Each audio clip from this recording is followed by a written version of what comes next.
কোনটা? হ্যাঁ, যতক্ষণ আগুনে বিদ্যমান থাকে তখন কি হবে? আগুন জ্বলবে। যদি 203টা কি এই তিনটে সমন্বয় রাসায়নিক বিক্রিয়া, সমন্বয় রাসায়নিক বিক্রিয়া হলে আগুন জ্বলতে থাকবে। এটা হলো প্রতিরোধ নীতি। আর এই তিনটের মধ্যে যখন একটা যখন আমরা সরাই ফেলবো তখন আগুন কি হবে? নিভে যাবে। এক প্রশ্ন করতে হবে, তিনটে থেকে একটা কিভাবে সরাবেন? টাইনে সরাবেন না কিভাবে সরাবেন? তার উত্তরটা হবে স্যার আমরা এটা কুল করতে পারি।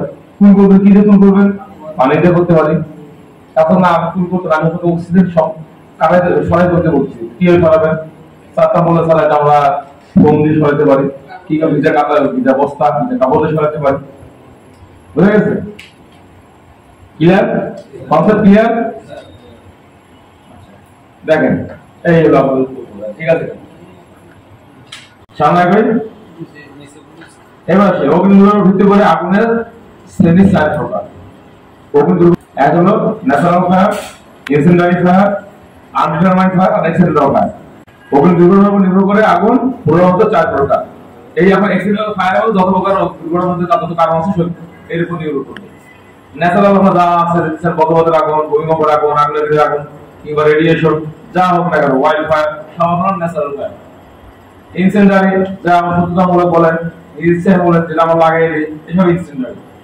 আনডিটারমাইন্ড কিছু কিছু আগুনের সূত্র আমরা খুঁজে পাই না, এগুলো আনডিটারমাইন্ড থেকে যায়। আর আগুনের শ্রেণী কয়টা? অগ্নি নির্বাপকের ভিত্তি করে আগুনের শ্রেণী কয়টা? 6টা। কি কি? এ শ্রেণী, বি শ্রেণী, সি শ্রেণী, ডি শ্রেণী, ই শ্রেণী, এফ শ্রেণী, নাকি? যদি বলে ধাতু বস্তুর উপর শ্রেণী কয়টা আছে, যদি ধাতু বস্তুর উপর নির্ভর করে আগুনের শ্রেণী কয়টা, তাহলে 4টা বলবেন। ঠিক আছে, আমি বলছি অগ্নি নির্বাপকের উপর ভিত্তি করে আগুনের শ্রেণী 6টা। ঠিক আছে, এটা আমরা ধাতু আখ্যায়িত করছি। যেহেতু আমরা আধুনিক হচ্ছি, যেহেতু উন্নত বিশ্ব এটাকে তার একটা শ্রেণীতে রূপান্তরিত করছে, এই জন্য আমরা এখানে অ্যাড করেছি। আসলে এ বি সি ডি যথেষ্ট ছিল। এখন এই যে এফ শ্রেণী কুকিং, এখন আমি যদি লিকুইড ফায়ার বলি তাহলে আপনারা এই লিকুইডে জ্বালানি কুকিং হয় সবাই আপনারা তো ওইগুলো ধরতে পারে, কিন্তু ফুয়েল মূলত আমরা জ্বালানির উপর নির্ভর করে আপনার শ্রেণী কয় প্রকার? 4 প্রকার। আর নির্ভরের উপর ভিত্তি করে আপনার শ্রেণী হলো 7। মেথড অফ এক্সটিংশন, আমরা আগুন অগ্নিনির্বাপক পদ্ধতি কয় প্রকার শিখেছি? আগুনের অগ্নিনির্বাপক পদ্ধতি কয় প্রকার? 4 প্রকার। কি কি? আপনারা সামনে বলেন। Starvation, cooling, smothering, poisoning the flame.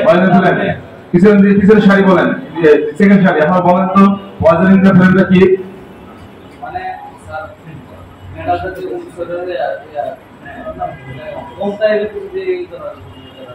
Poisoning the flame এটা কি?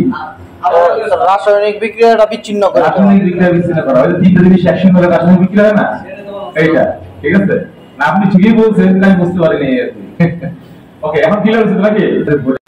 আচ্ছা, আর কুলিং জিনিসটা কি? ঠান্ডা আমরা কিভাবে করতে পারি? Very good.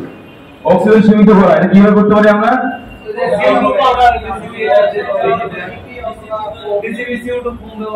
ডিসিপি/CO2 ফোম ব্যবহার করে। আচ্ছা, যদি না থাকে তাহলে কি করতে পারি?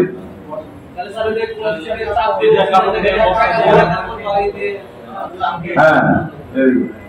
আচ্ছা, এখানে একটা কথা বলতে চাই, জ্বালানি সরানো মানে স্টারভেশন, এটা কি জিনিস? পিছন থেকে বলেন। দুর্বলতা কি হবে? মানে মনে করেন এই রুমে আগুন লাগছে, এখন আপনি কি করবেন? এতে ফায়ার অফিসার হিসেবে কি করবেন?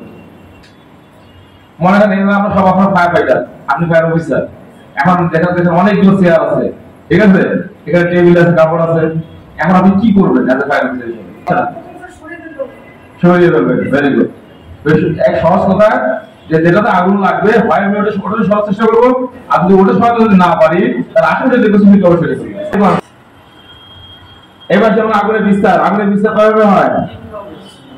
কি কি বলেন? পরিবহন, পরিচালন, বিকিরণ। ভেরি গুড, শাবাশ। তার মানে পরিবহন কোনটা? হ্যাঁ, একটা আপনার হার্ড সার্ফেসের মাধ্যমে যেটা কন্ট্যাক্ট হয়। Very good. পরিচালন কোনটা? পরিচালন হলো এটা